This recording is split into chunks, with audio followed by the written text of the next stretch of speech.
যেটা না হলে নয় সেটা হচ্ছে লবণ পরিমাণ মতো।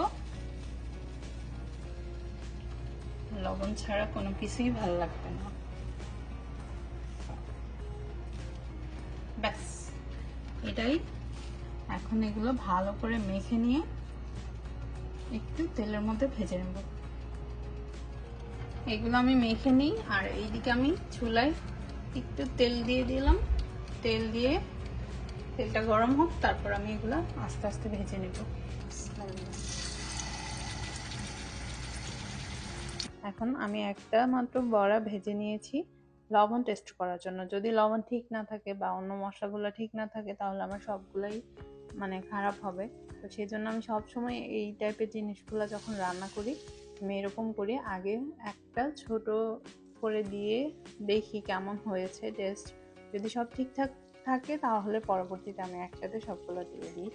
তো লবণ টবণ সব ঠিকই ছিল, এখন আমি বাকিগুলা ভেজে নেব। আমি তো একটা টেস্ট করে দেখেছি, বড়াগুলা খুবই মজা হয়েছে। আর এই বড়াটা আমার এবং তাম্মানের পাপা আমাদের দুজনেরই অনেক পছন্দ, সেই সাথে তাম্মানও এটা খুব পছন্দ করেছে। যদি আমি এগুলা মাছগুলা রান্না করি তাহলে তো একটু ঝাল ঝাল করে রান্না করতে হবে, তখন দেখা যায় তাম্মানকে তো আর খাওয়াতে পারি না, তার জন্য আমি আলাদা করে মাছ ফ্রাই করে নিই।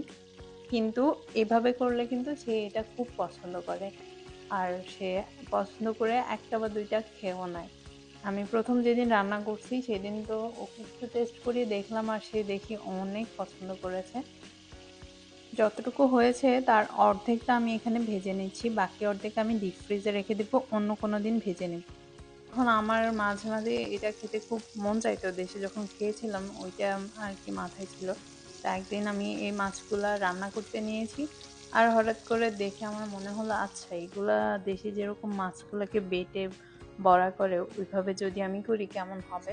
তা আমার কাছে তো আর শিল নোড়া নেই, আমি সেজন্য করলাম ফুড প্রসেসরে কিমা করে নিলাম।